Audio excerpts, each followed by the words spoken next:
Amazing. Hi, everyone. Good evening. Thank you all so much for joining us tonight for another one of College Essay Guy's FGLI webinar series sessions.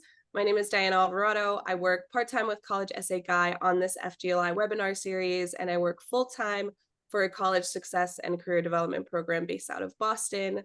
I'm really excited that you all could be here tonight or watching this recording. This month, we are going to be discussing national program opportunities that are not exclusively for FGLI students, but that FGLI students should always feel encouraged and empowered to apply to. And a lot of the folks on this call tonight are counselors and folks who are supporting FGLI students in their caseload. So we're really looking forward to sharing more about two amazing programs. We have Questbridge and Jack Kent Cooke Foundation joining us tonight to talk a little bit more about that. Some quick housekeeping items. This is obviously a Zoom webinar, and so you are able to ask questions in the Q&A section of your Zoom screen. So we encourage you to ask questions throughout the webinar. We'll have a dedicated Q&A time at the end, but our panelists might also be answering questions as they go along in the presentation. So feel free to do that. We're joined by our lovely moderator, Destiny, who is going to be pasting any relevant links in the chat as they arise, starting off with our quick Google poll. That's just going to let you guys tell us a little bit more about who you are, the types of students you serve, and the types of content that you would like to see from us in this series moving forward. As I've mentioned in previous sessions, we're building out this FGLI series throughout the year, and so we're really looking forward to tackling topics that are relevant to the students that you serve and the work that you do. Next month, we are really excited to be hosting a webinar series on HBCUs and the accessibility and affordability of those. So feel free to register for that webinar session. You'll see that in your email inbox later this month. But for today, again, really excited to be presenting on national programs. And so we're joined by Rachel and June from Questbridge and Jack Kent Cooke Foundation, respectfully. And so I am going to kick us off by asking our little centering question. So feel free to answer rhetorically, but we'll ask Rachel and June. As you can probably hear, I'm a little bit sick tonight. And I was just telling them before we started that my team actually sent me some soup, like chicken noodle soup and rolls and just like a lot of comfort food. So would love to hear from you both what your favorite comfort food is, and would love to hear a little bit about you and your intro before we get started. I can start. Thank you, Diana. It's gonna be pizza. It's maybe not like the standard comfort food, but I love pizza. It makes me very happy.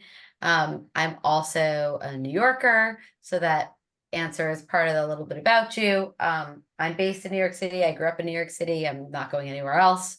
I've been other places. I like New York, and I like New York pizza. I do like other pizza too, but not the same. So that's my comfort food. And then I can do a little, Diana, do you want me to do like a little more of a professional intro now also? Would that be? Yeah, just your Yeah. name and your title would be Okay, great. great. So I'm a senior program manager at Questbridge, and I work specifically in the high school outreach team. Amazing. June? Thanks, Rachel. Hi, everybody. I'm June Folliard. I'm the Director of Scholarship Programs at the Jack Kent Cooke Foundation.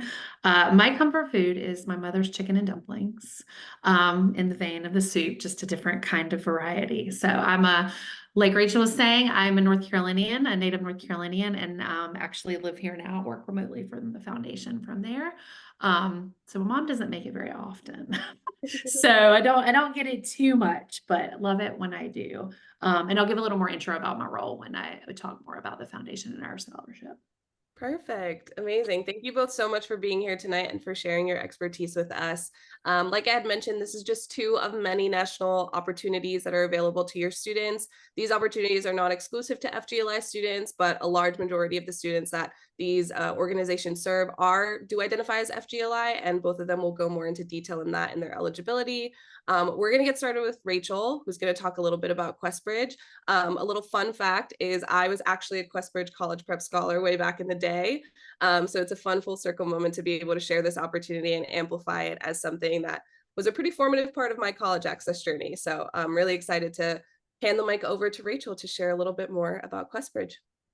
Excellent. Diana shared that with us earlier, and it just made me really happy. A little like teeny tiny tidbit. I've been working with Questbridge in some capacity actually since 2011, and full-time since 2012. And when I started presenting to educators, I got a lot of questions about like, do you really exist? Are you a real program? Are you a black hole? You know, that like all of that. And so as the years have gone on, it's just been wonderful to hear more and more what were students, now professionals all over, both in college access and education, but just all over really all over the world. So Diana, thank you for sharing that. I'm going to share my screen, and Diana and June, if you could give me a little thumbs up if that's shared correctly, great.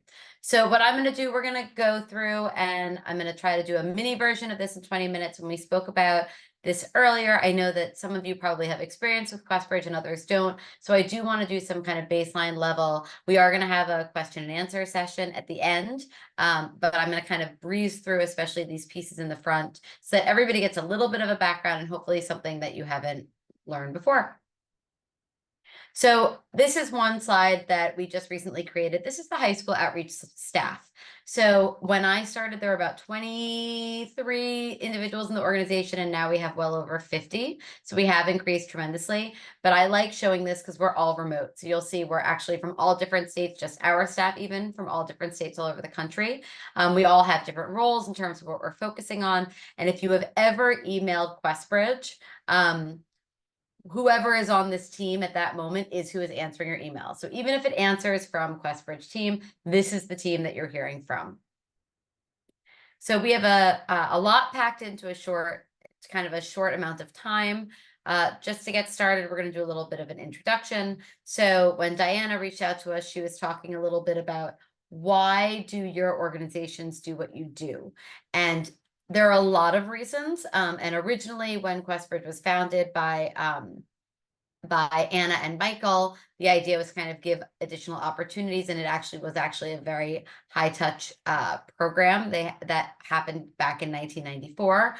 It's been in its current capacity since 2003, but there's an article that came out called The Missing One-Offs in about 2015, and one of the things that it found was that high income students are applying to a wide variety of colleges, and low income students are applying to a low variety of colleges, even if they are academically qualified to attend a number of competitive colleges. So they were just applying to less. They were less likely to apply to even one competitive college, even if they were academically qualified to do so. So our application, the idea here is, when students apply to Questbridge, they're applying in theory to one organization, but they are connecting to 52 of the top colleges in the country. So for those of you who have been like well-versed in Questbridge, we have 2 new schools this year. They're Skidmore and Cornell. And if any of you have heard me speak before, you'll know that I'm very excited because Cornell is my alma mater. So I was very happy to hear that. But I will tell you, even as out of college, as an educator, there were schools on this list that I didn't know. So I do really encourage you, if you're looking for schools that are full aid for a student, especially a student who feels a little bit comfortable going away to school, look at this whole list of schools. Even if you haven't heard of them, certainly if your students haven't heard of them, because every single one of these schools has a Questbridge Scholars Network with students who are not necessarily from the same ethnic background or racial background, but definitely from the same larger financial background. And so they will not be the only one on their college campus who's there with full aid. So that's why I like to kind of highlight this list of schools. They're all over the country, 52 of the top colleges. We have 4 kind of main programs, and actually our programs have really grown, but this kind of starts us off. So the College Prep Scholars Program is what Diana mentioned, and that is for high school juniors. So they apply in the spring of their junior year in about February. The application is due in the end of March. And it is kind of a way to set students up to start applying to college. So it is not, there is nothing that is required for students to attend. We do have some opportunities, in particular, the National College Admissions Conferences. The first one of this year is happening actually this coming weekend at Stanford. So the students, if the student wants to be invited to something like that, which is a fantastic experience that I'm not going to talk about, That's how they would get that invite. We also have some other awards as well that all come through that. The most important point for educators to know is, while the College Prep Scholars Program is related to the National College Match, a student does not need to apply or need to be accepted to the College Prep Scholars Program in order to be eligible for the National College Match. So they are connected, but they are not attached. Any student who is accepted as a National College Match finalist and ultimately enrolls in any one of our college partners is a part of the Questbridge Scholars Network, which, as I mentioned, is that organization on campus where students have the choice to be more involved or less involved. It's not a requirement. But I actually think one of the biggest components of Questbridge that has really grown in the past couple of years is the Alumni Association.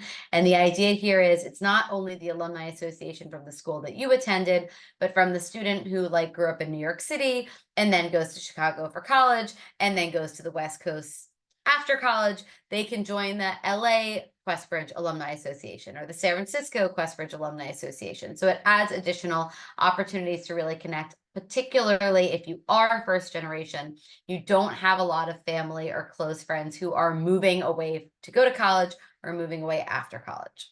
The only way to be in the Alumni Association is to be a Questbridge National College Match finalist. But, and I'll mention this again later, it does not have to do with actually matching with a college. So we'll talk about that in a few minutes. One of the big questions we get is kind of who we're looking for. And it is important to note that Questbridge is looking for a very specific combination of students who are both academically strong and low income. And I know June is going to speak later about Jack Kent Cook. And we have overlapping requirements to some extent, but they are a little bit different. And so hopefully after attending something like this, you'll know some students who are a good fit for one program, some students that are a good fit for another, some students who are a good fit for both, but they are a little bit different, unfortunately. So it is one thing to keep in mind, and it's one thing for students to keep in mind when we have educators that ask, well, how do I know what the student's exact financial situation is? We really encourage the educators to reach out to the students and refer them and have them look at our website, where there's a lot more information that they can look independently and decide if they are qualified. But some of the key pieces: students do not need to be citizens in order to apply for Questbridge. So if they are attending a high school, an in-person high school in the United States, they are eligible to apply regardless of their citizenship status. If you know of students or you work with students who are outside of the country who are citizens or who are permanent residents, if they reside outside of the US, but they do fit into one of those buckets, then they are qualified to apply to Questbridge, even if they are not currently living or attending school in the United States. Academically strong students, right? We have really strong colleges. We are connected very closely to those 52 colleges. So we're looking for students that are going to be competitive academically at one of those schools. There is not remediation that we are providing. So the students really need to be already there academically in order to be a good fit for this program.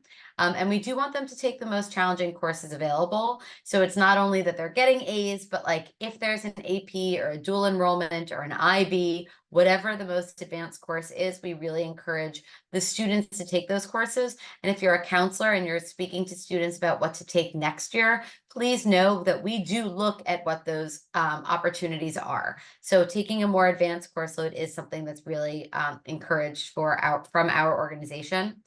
You'll see the test scores. Test scores are not required to apply to Questbridge ever since COVID, but I will point out, as many of you probably know, that a lot of the colleges are starting to require test scores again. So it's not a requirement yet for the National College Match, but if you have a student who is considering applying to us, I would recommend that they take a standardized test now or sign up for one now, because for a lot of our colleges, it is going to be something that is required. But again, it's not required when you are applying to us. So there is a little flexibility there. And then we are looking for students who have strong writing, strong intellectual curiosity, really are ready to kind of join a college campus and really get involved. So that's the academic side. Financially, we're looking for students that have come from a household of approximately $65,000 for a family of 4 with minimal assets and equity. So we do not have a hard cutoff on this. There's a lot of flexibility, in particular with the number of individuals living in your household. So if the student is in a family where they have multiple siblings, or maybe grandparents live in the home as well, or aunts, uncles, whatever it may be, if the family is supporting that individual in their physical household by 50% or more, they're considered part of that household, and we'll move that number around depending on that. But it is, it's not a firm cutoff, but we are looking for long-term low-income students with little to no equity. And anecdotally, when I have educators who reach out and they say they're surprised that students have not been accepted, one thing I encourage them to speak to with the student and look at is that assets and equity, right? We're looking for students that really don't have a lot of savings. They really can only apply to and attend college if it's on a full scholarship. So that's where we are financially and academically, and then personal circumstances. So for those of you who have seen our application, there's a variety of places where students can really share a little bit more about their experience, clarify something that's very confusing or unclear, whether it's about their financial background or why they don't have a lot of extracurriculars because they're really involved in family responsibilities or they have a part-time job. All of that is available. All that space is available on their application, and we really encourage the students to share that. And that's because we do read applications holistically. So we are not putting everything in a system and just like pulling out finalists. So if that information is there, they really should share it. Oh, clicked on the wrong thing. Brief overview of our applications. We have a household financial section. Our application is kind of like a college application and a financial application combined. So there is more information that we're asking about. So we do encourage students to really speak to their families about this earlier on. Unlike the College Prep Scholars Program, for the National College Match, we have 2 teacher recommendations and then also a guidance or college counselor recommendation. So 3 recommendations or kind of reports from educators. And then we also, one thing that's not here is if you have a school profile, I strongly encourage you to make sure it is updated and to make sure your students know that you have a school profile, because when you're getting applications from honestly thousands of high schools across the country, having that school profile is really helpful. So that's one little thing that a counselor, if you're a counselor or if you're working an administrator and you're working in a school, we do very much look at those. Academics, we ask for students for all 4 years of their grades. We ask for testing if they have it, any awards, any honors. There's also a writing section. I'm going to kind of proactively, we changed the writing requirement for the College Prep Scholars Program, but I can confirm for the National College Match, there will be a personal statement essay and then additional writing. We haven't finalized the pieces yet, but there will be at least that personal statement essay, activities and work experience, and then also any sort of, again, family responsibilities, anything that's happening kind of outside of school. What are the students doing with their free time? That's kind of the piece we want to know. So a little bit, that's kind of what we're looking for, what the application looks like in a very, very brief way. To go through the process. So I did want to share this. This is not secret, but it's not public in a large way yet.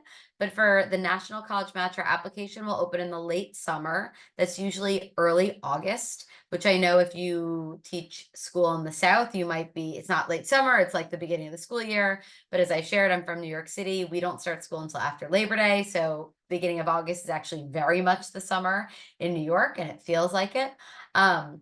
Our National College Match application for 2024 is closing on September 24th.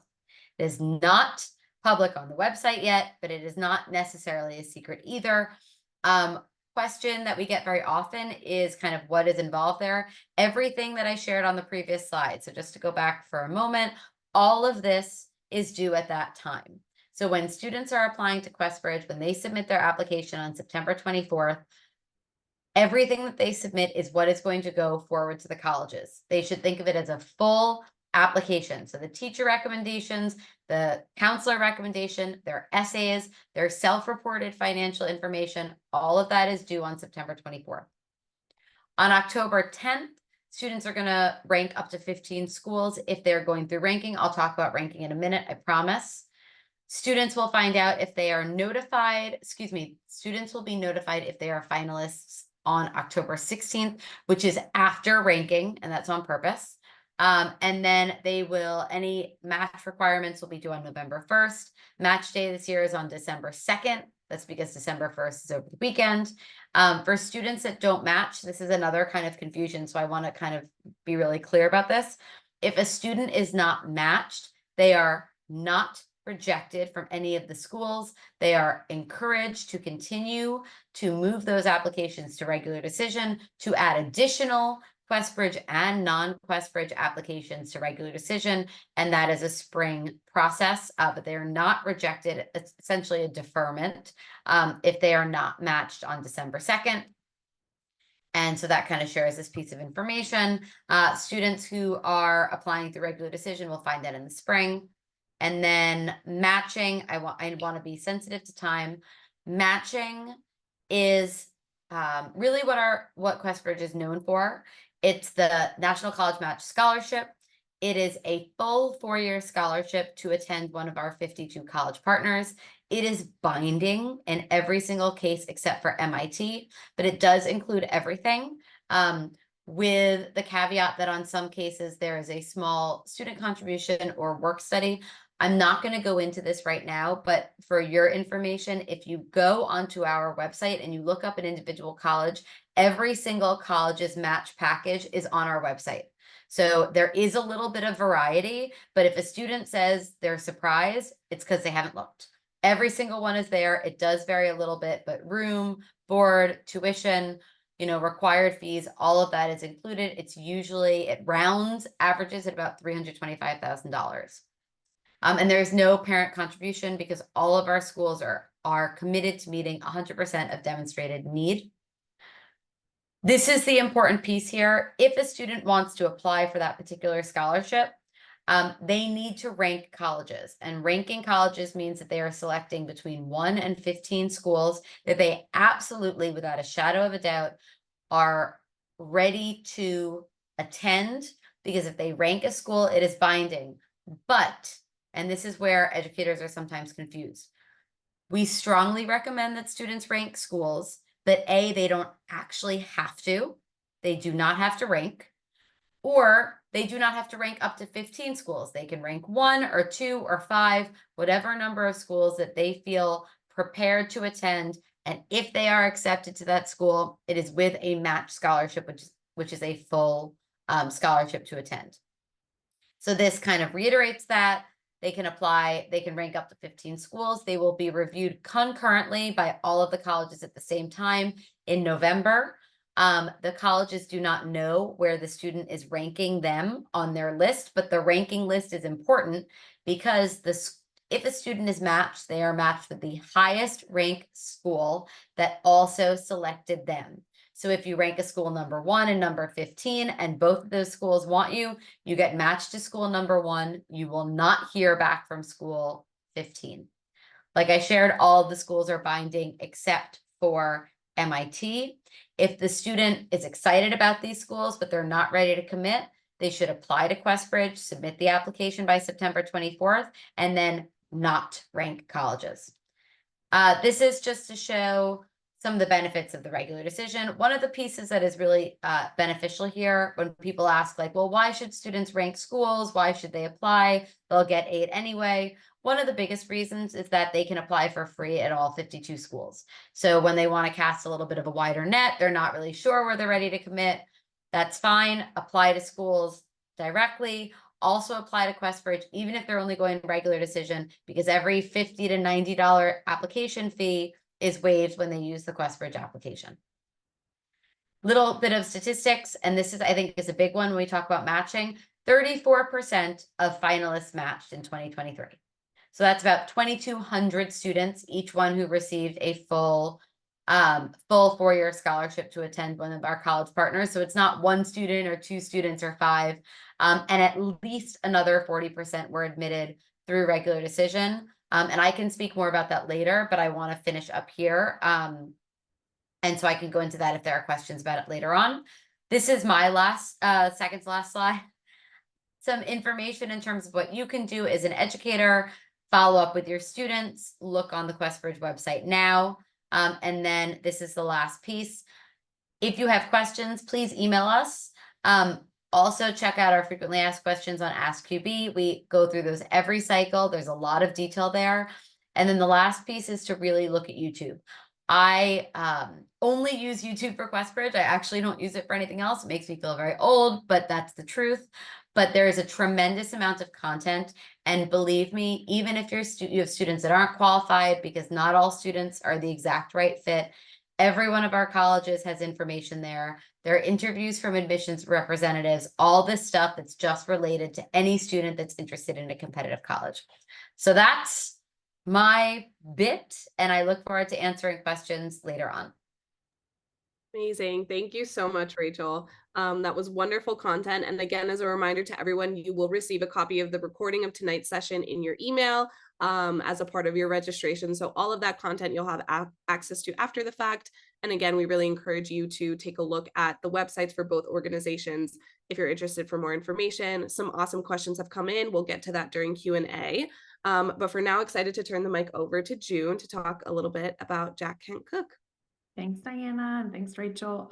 Just want to make sure, share this. Make it 1 second. Here we go. All right, Diana, does that look okay on there? Yes, that looks perfect. Perfect. So again, my name is June Folliard. I'm the Director of Scholarship Programs at the Cooke Foundation. Like Rachel said, I will try to give a little bit of overlap since Rachel's already gone about some similarities and what will be differences. I'm the Director of Scholarship Programs at the Cooke Foundation. I've been there since about 2008, the last 16 and a half years. We are based out of Northern Virginia, but we too, which is why we're here, right, are national scholarships. So we take students from across the country. We are at that intersection, similarly with Questbridge, of students who need financial assistance, and I'll talk about what that means, because in some ways it's similar, in a little ways it's different, and who are sort of amazing academically and creatively and all those things, and have tons of potential. So we kind of have a broad scope of who we serve, but it also is very, very specific, as Rachel was saying, with theirs too. I'm here to talk specifically about our college scholarship program, which is for 12th graders. I will mention that we do have other scholarship programs. We go from 8th grade all the way through graduate school. And so I'll just give a shout out that we do have a Young Scholars program that is for middle schoolers. Students apply in 7th grade, are accepted in 8th grade, and then are as part of our scholarship program with us through 12th grade. And do receive funding to do educational things. Those students then, almost all of them, move into our college scholarship program. But what I'm talking about is an external scholarship program that's available to 12th graders. We also have a transfer scholarship program that is for students who attend community college, and once they finish their 2 years are going to transfer to a 4-year institution. So if you see that pop up anywhere too, for some reason, that's our transfer scholarship. I'll mention later, we also have a graduate scholarship program that is only internal.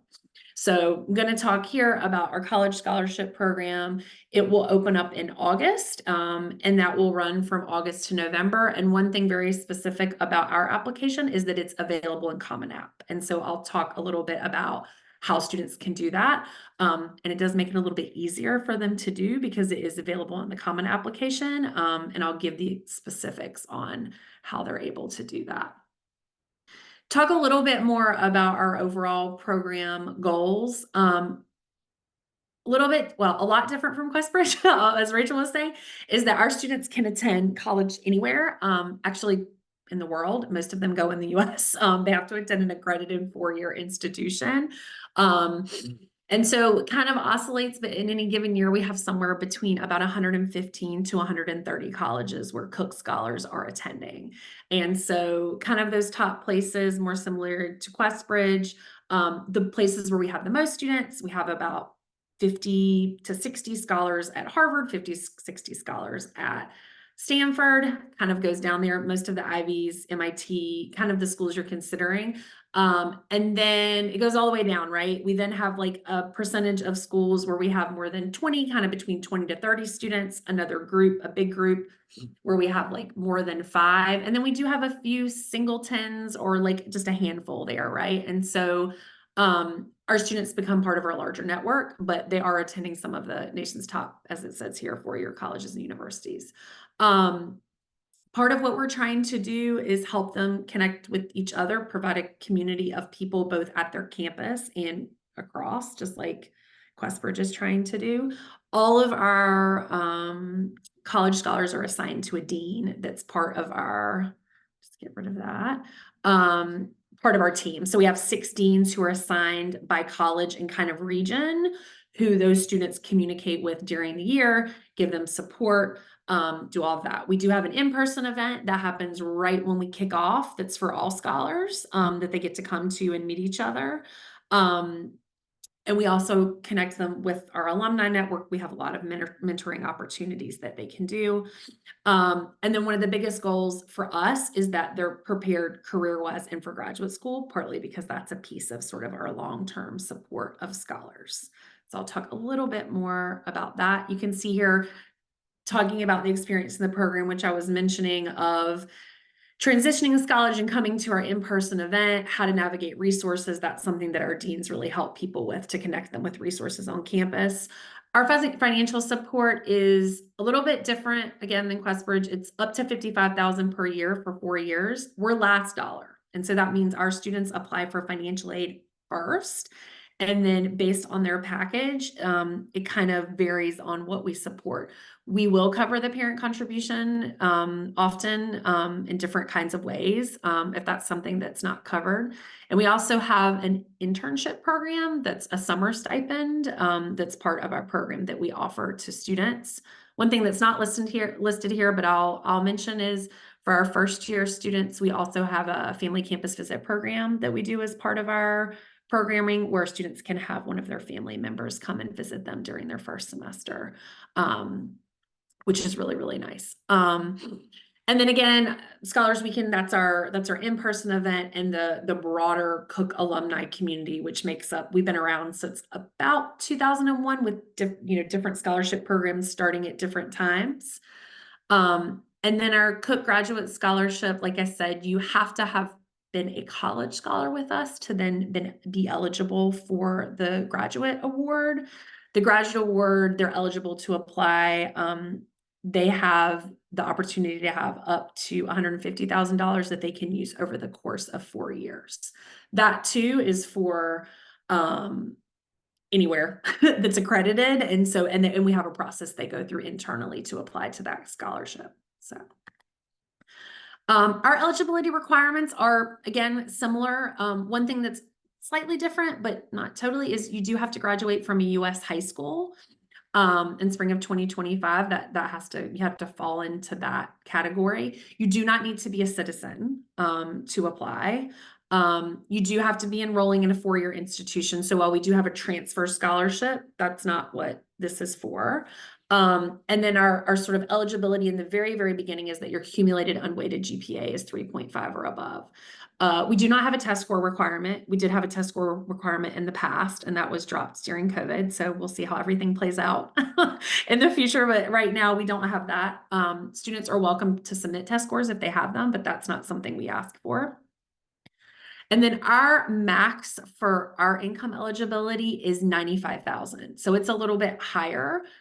We do say that most of our students will fall under 65,000, and our average is closer down into the 30s, actually. And so as you're looking at if students are eligible, just some of those same things that Rachel mentioned, the reason we go all the way up to 95 is to provide more flexibility for where students live, what their family size is. And the same thing Rachel said, we're also considering assets, that students have minimal assets. Because they do the Common App, or we are also looking at the CSS profile to have students do that. If for some reason they weren't doing that, we'll follow up with them to collect that financial information as they're doing their application for us. Our selection criteria, I'll try to be a little more specific than it is here, but these are the 3 categories we look at: academic achievement, leadership, and persistence. We weight academic achievement the highest, and so those same kind of things Rachel was mentioning for Questbridge, their classes, their grades, their recommendations, having an enthusiasm for learning, a higher level thinking, people who have a lot of curiosity. Those are the people that do really well in the applications. Almost all of our finalists are basically going to have A's. That's kind of just the way it is. We do, however, have some students, right, who've taken very, very high level classes. Think, college math classes and just higher end things. We have a lot of obviously dual enrollment, early college students coming through now. But just students who've taken what is the highest level at their school. Leadership can look very, very different in many different ways, and we consider that. It can be your typical student who founded something or is the president, but we also look at things like people who play a huge role in their family, whether that's babysitting their siblings, playing a role to others in their family that they might need to based on their circumstances. And with the persistence, always tell them it doesn't mean you have to have some terrible thing have happened to you. In fact, that's not what we're always looking for. It's just that, can you stick to something? Have you responded to a challenge, whether that's in school or outside of school? And what does that mean for you? So really try to help students do that in different ways. In terms of applying, I mentioned the Common App. So there's 2 ways here. Students can either add us, the Cook Foundation, as one of the colleges, even though we're not a college, in the college search section of their Common App, but they can find it that way. Or they can click the financial aid tab in the Common App portal and they can add us under the scholarship section. So there's a couple different ways they can find us, and you can help them do it that way. Because it's part of the common application, you can see here that the application components are obviously very similar to what you need to complete the common application in your college applications.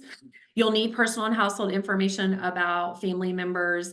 They will need a high school transcript. They're obviously going to list out their extracurriculars activities in their resume. They have to have 2 recommendations just like they have in there. And then what we have is 3 short written responses that are specific to our scholarship, right? So I saw someone ask in there, and I'm not sure which one they're asking about the longer essay. So they will just complete the Common App with their longer essay, but we have a few short ones that we also ask them to answer. We do ask for a significant amount of family financial information. So I always tell people that that's a good thing to go ahead and start collecting and be ready to do. And especially if someone has a non-custodial waiver or a non-custodial that it's kind of tricky for them, is to go ahead and start doing that. And they can always ask us what they might need to turn in to be eligible to apply. Few key takeaways here. I'll remind people, our applications open August through November. Our review process is a little bit later. So we just selected this coming cohort. We notified them in April. So it's pretty in line with as they're starting to make decisions. There's 2 links here where you can find out more. And you can always email us at scholarships@jkcf.org if you have questions. We're always pushing out announcements and things like that. I know someone asked, so I'll just go ahead and say it, which is, how many scholars do we take every year? We take about 60 scholars a year. Sometimes we take a little bit more than that. Sometimes it's 50, but it's usually right around 60 we're taking for our external scholarship.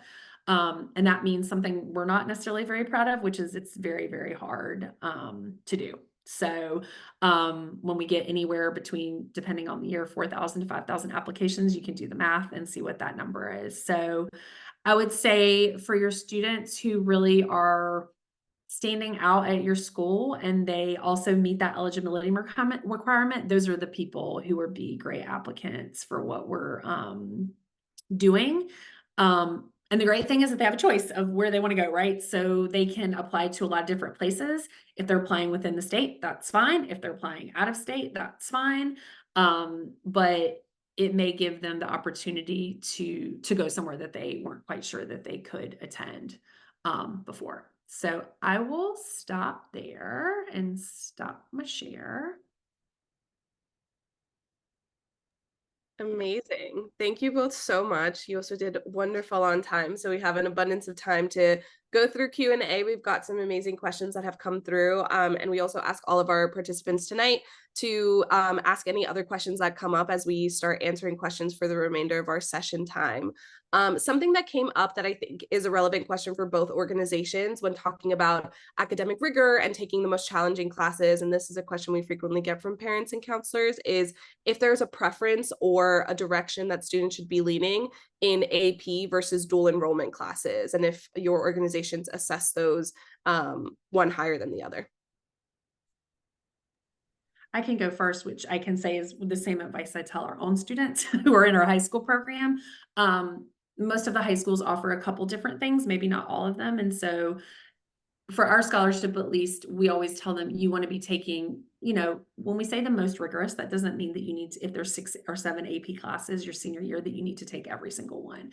But it does mean you probably are taking some, and especially the ones you're interested in and doing really well in them. We're agnostic. So I always say in terms of like AP versus IB versus dual enrollment, if they offer all of those things, then we consider them all to be, on that level of rigor of what they do. So I can let Rachel weigh in too. Yeah, I think for us, it really has to do with the school profile, right? So like June was saying, it has to do with what's available. A student would never be penalized if they took one because the other wasn't available. I will say that when you're looking at how competitive a student is, and if they're, because we're attached to specific colleges, right? Especially if you're coming from a school where there's not a large population of four-year college going students, to have something that is a little bit more national to kind of show how your academic performance is, when you're having kind of standardized work.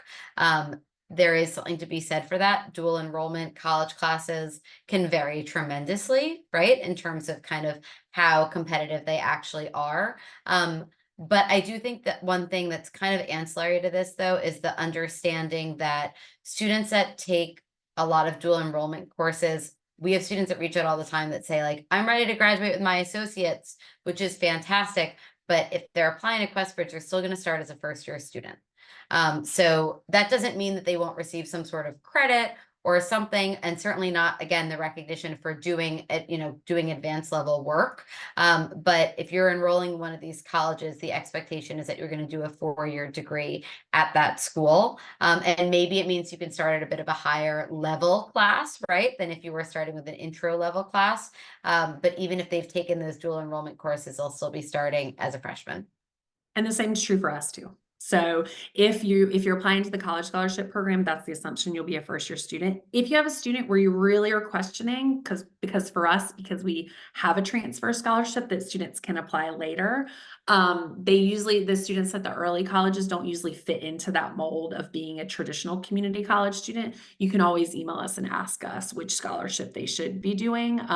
Yeah, and the only other thing I'll add to, because I know parents worry about it a lot, and probably you counselors are telling them, is people often worry about grading scale. And same thing, like Rachel said, is we have the school profiles. So we judge everybody on their grading scale and not on somebody else's. So it doesn't really matter if your school does 93 to 100 or another school does 90 to 100, or you just get A's and B's and C's.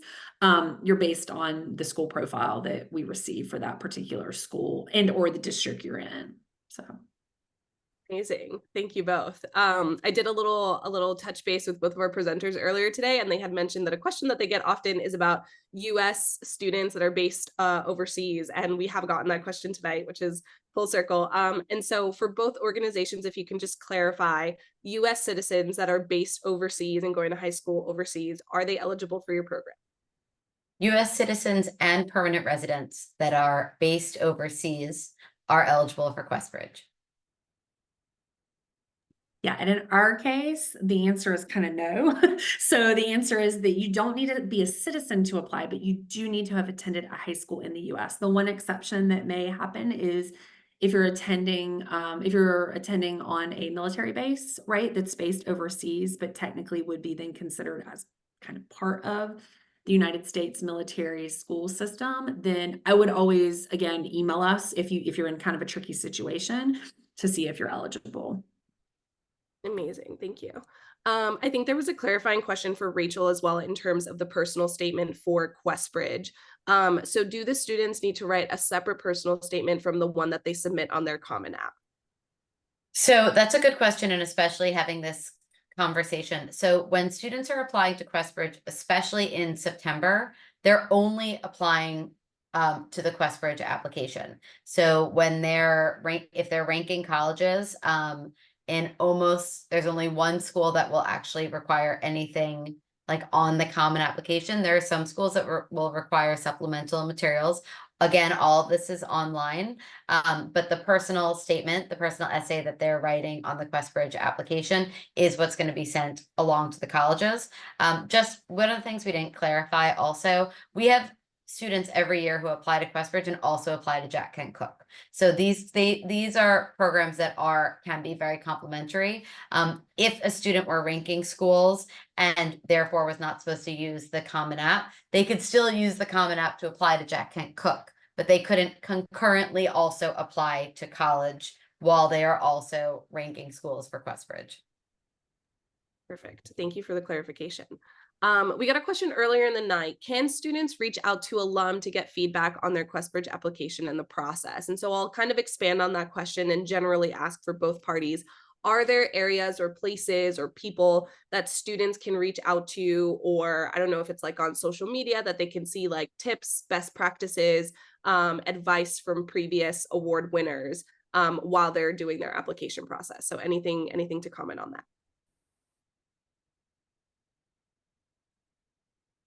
We have 40,000 scholars and alumni. So they're a little bit everywhere, right?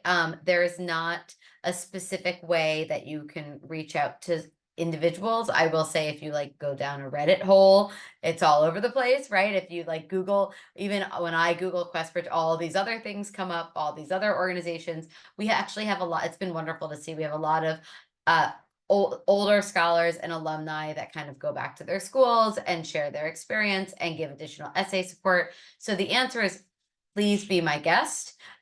We do some like webinars where we interview scholars and ask them to share their experiences, and we kind of share some of that material, but we don't have like a database on our website where you can reach out to specific scholars or alumni.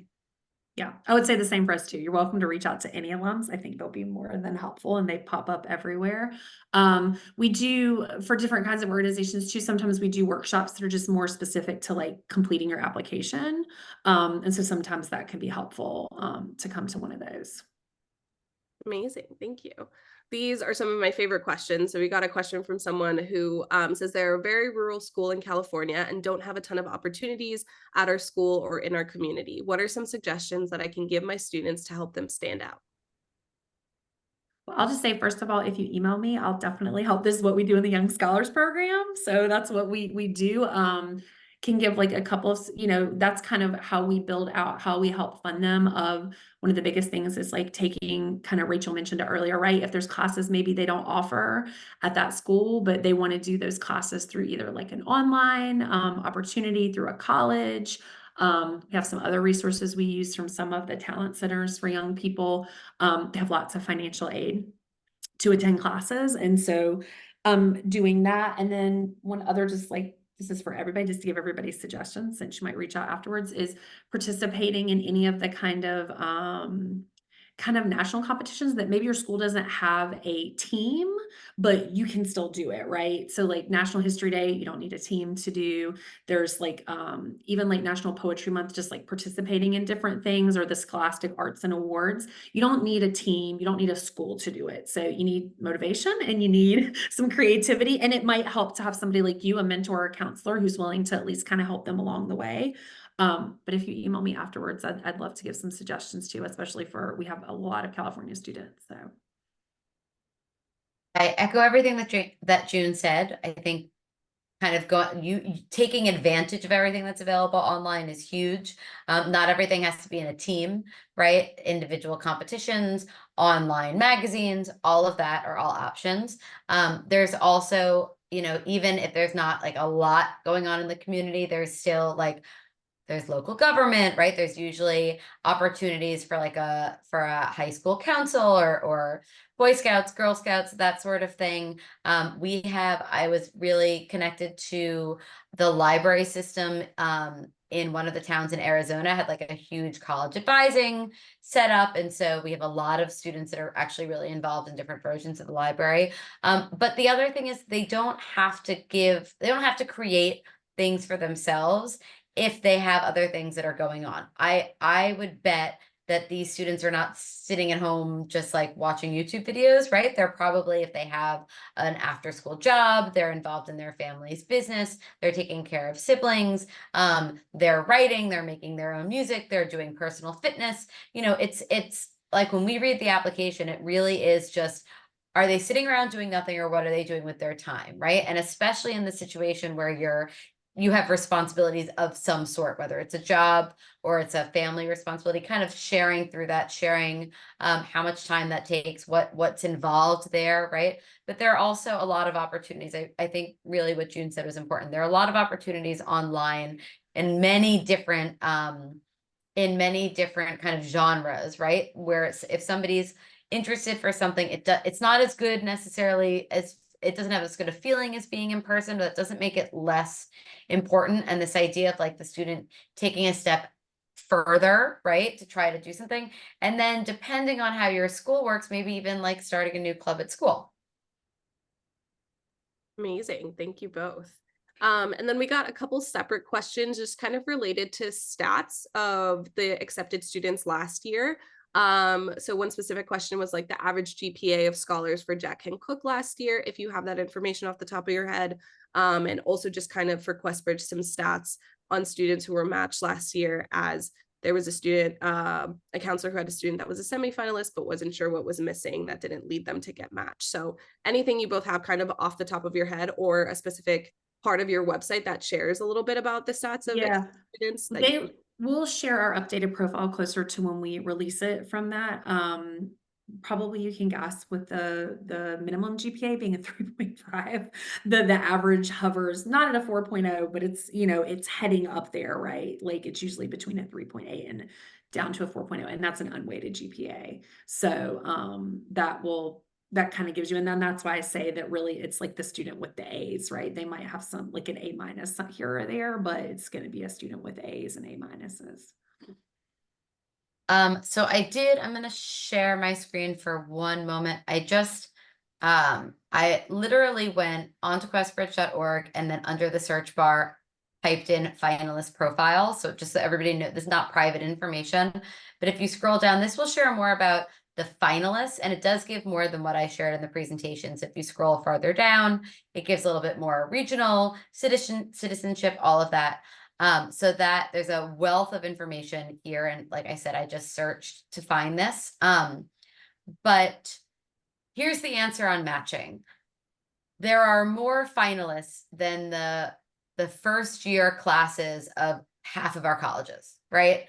So when we don't decide who matches, we decide who's a finalist, and then the student, hopefully with parents, guardians, educators, decide which schools to rank. So if every student, I'm going to only pick the schools that my husband and I went to, which now are all Questbridge schools. If every student only ranked Cornell, Stanford, Colgate, and Northwestern, there's no way that all of them would match, even if all of them had 4.0s and 1,600 GPAs and zero income, right? Because there are just too many students. So one of the reasons that a student is not going to match is because they didn't create the correct list of schools that makes them a little bit more of an interesting candidate, right? Because every single school that a student is ranking is going to review their application. So when I speak to students in New York City, I talk about how like, I didn't know that Pomona existed when I was in high school. And Pomona is a fantastic college in Southern California. Everybody loves Southern California. That has a fantastic program, in particular for first generation, low income students. But students in New York City and in the Northeast might be worried about going to the other side of the country. But that means that they're a little bit more interesting to schools on the other side of the country because there are fewer students applying.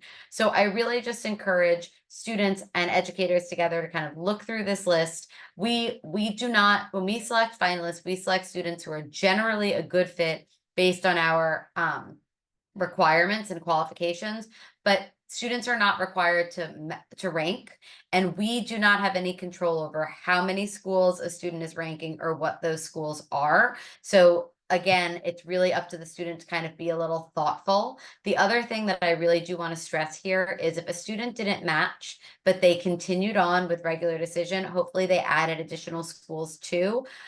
If they are accepted during regular decision and they were a finalist, they're still a Questbridge scholar.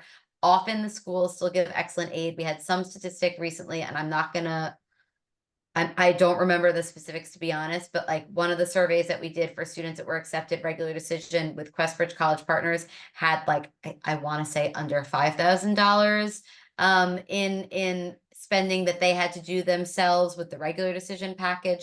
Please don't quote me on this. I know it's being recorded. But a lot of students still get really excellent aid during regular decision, and that's the chance for them to kind of cast a little bit of a wider net. But there is no guarantee when students are applying to us that they are absolutely going to be matched. And the biggest thing that we can do is, whether it's through ranking or through regular decision, really kind of think about the schools that they definitely want to go to, but also think about where they might be a good fit, because really all of these schools are reaches because they're all highly competitive. Yep, amazing. A little bit of a specific question that came in was, if a family doesn't have any regular assets but owns a home and it's gone up in value, how do you figure that in, and what might be the cutoff for that as an asset? So I can say Rachel may have something similar, that with us, we do look at home value. We actually look at what a home is worth. But in particular, we look at equity more than anything else, what somebody bought the home for, what the equity is in it, and we do look at what the value is now.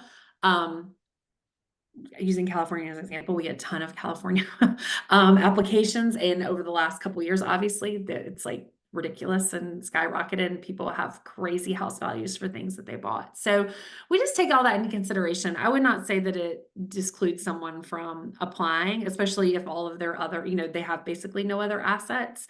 That's a very normal situation, right? To have a house you bought, for it to increase in value, that's basically your one asset, maybe a little bit of savings, and then to have a lower income. So that is a normal situation of someone we would consider, and they would move along. But Rachel can speak to what they do as well. So the first part, June, of what you said is the same, but the second part is not. And that's because, like I said, New York, we have like families that owned a home in Harlem that was worth $29,000 and now it's worth $2 million. And we're looking at the approximate financial requirements of all 52 of our schools. And if that student's family sells their home, which stinks, but if that student's family sells their home and they have $2 million and the other student sitting next to them has no assets, then we're not looking at that the same way. So we do look at assets and equity, and we do have many families that do have equity, but it's generally not going to be at that level. And the only kind of caveat, which I think June is kind of the same thing, we're not ultimately accepting the students to go directly to the college.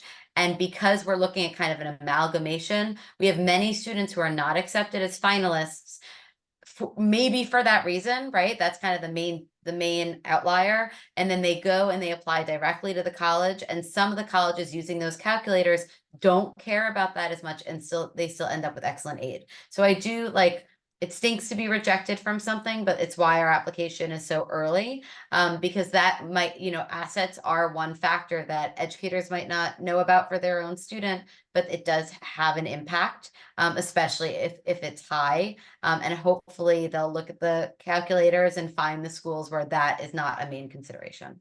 Yeah. And I will revise what I said is we too are not taking people with $1 million houses. So we're talking Yeah. about someone kind of like what Rachel said is like they have some equity. They bought their house for, $200,000. It's worth 300,000, it's gone up and more. But yeah, unfortunately for those people where it's like skyrocketed up into the millions, like that's just not, that's considered an asset. And the same thing, like Rachel said, it's considered an asset.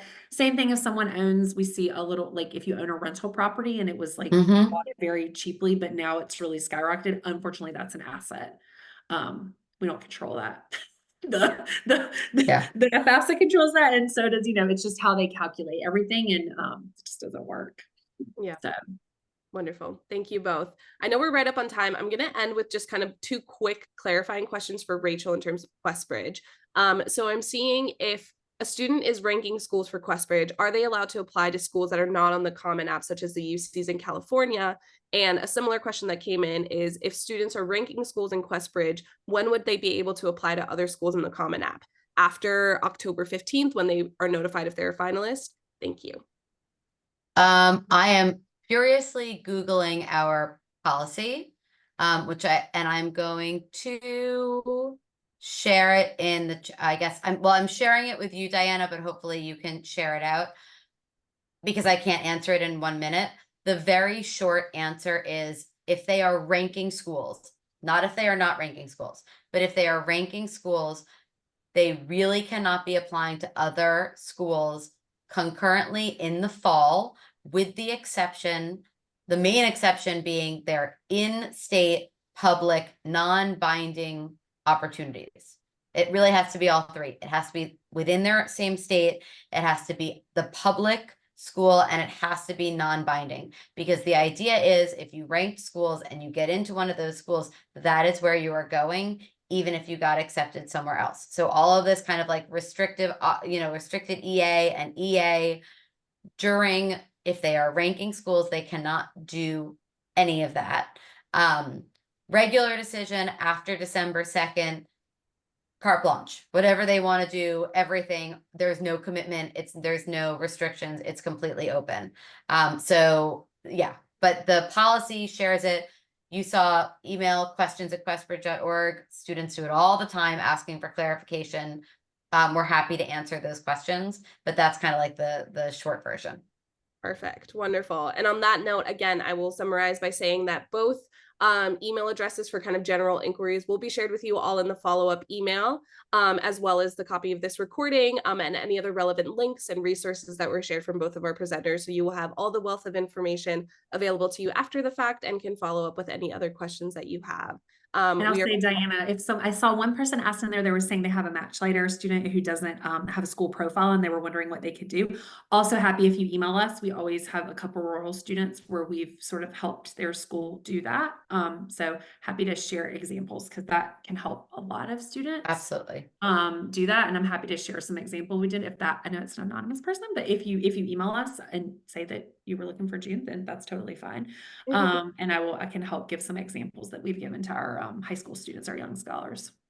Wonderful. Amazing. Yes. So definitely reach out with any questions. You now have 2 amazing resources at both of these awesome organizations. Thank you, June and Rachel, so much for joining us tonight, for sharing all of the information you've shared, and for empowering our educators to support their students in applying to these programs, hopefully in the upcoming years. So thank you all again for being here tonight. You'll receive a copy of the recording and all the resources later on this week. And thanks for joining for another FGLI webinar series, and hopefully we'll see you again next month and later into the future. Thanks so much, everyone. Have a good rest of your night.